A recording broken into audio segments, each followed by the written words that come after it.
байцгаана уу хүүхдүүдээ. Та бүхэн зуны хөгжилтэй өнгөрөөж гинөө. Даалгавраа хийж байгаа үсттэй.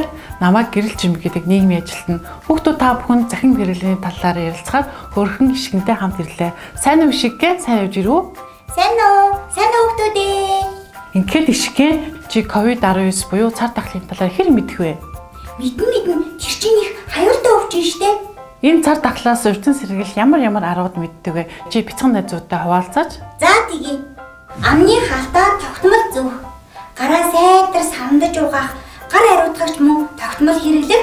Шаардлагатай биш л бол гадуур огт явахгүй байх. Ханиач найдах юм бол амны цаасаар дарах. Олон хүн цугласан газарт очихгүй байх. Манай Ишгэн сайн мэддэм байх. Хүүхдүүд та бүхэн Ишгийн зөвлөг сайтар дагаараа. Ингээд Ишгэн чи зуны даалгавраа хийж байгаа юу? Ямар аргаар хийж байгаа вэ? Би даалгавраа цахимаар хийж байгаа. Цахимаар даалгавраа хийж багштай шалгуулахад үнэхээр сонирхолтой байдаг юм а. Юу нь илүү сонирхолтой хөгжилтэй байна вэ? Фэйсбүүкт баян ангийнхантайгаа чаталдаг. Шинэ найзтай болох бас боломжтой. Ишгэн чи ингээд захим хэрэглээнд өөрийгөө хамгаалах талаар урд өмнө сонсож байсан уу? Би яг сайн мэдэхгүй байна. Захим хэрэглээ нь их зүйлийг мэдэх үзэл бодлоо илэрхийлэх, чөлөө цагаа зөв болоос өнгөрөх маш олон сайн талтай. Гэхдээ энэ сайн талаас гадна муу талууд байдаг байна. Ямар муу зүйлүүд байдаг юм бэ? Ишгэн ингээд интернет хэрэглэдэг 3 хүн тутмын нэг нь хүүхэд байдаг байна.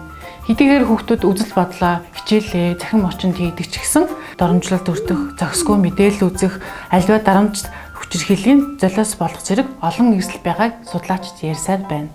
Тэгвэл гэрлэгчээ аав ээжүүд юу хийх ёстой вэ? Хамгийн түрүүнд аав ээжүүд хүүхдүүдэд цаг гаргах ёстой.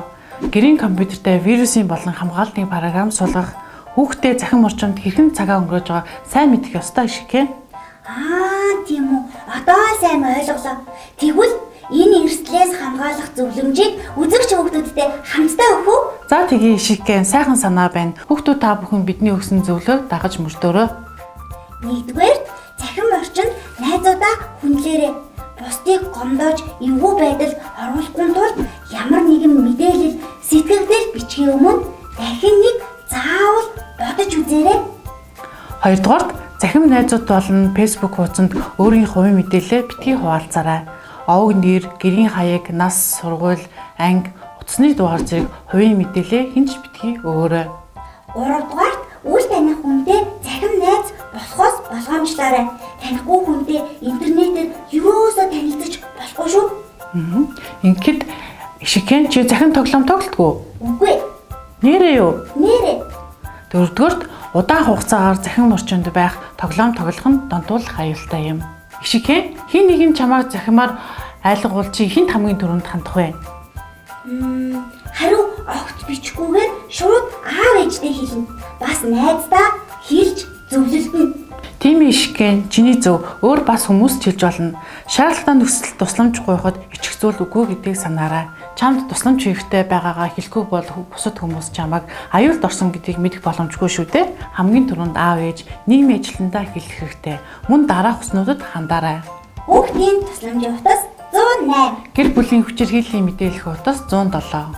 Цагдаагийн утас 102. Эдгээр утаснууд тусламж шаардлагатай үед бидэнд туслана. Баярлалаа гэрэл чимэг ихчээ. Өнөөдөр маш олон хэрэгтэй зүйлийг мэдэж авлаа шүү. Ишгэн болон бусад хүүхдүүдэд маш их баярлалаа. Хүүхдүүд та бүхэн COVID-19 болон цар тахлын үеэр амны халдаа тогтмол зүгээрэй. Баяртай. Баяртай хүүхдүүдээ.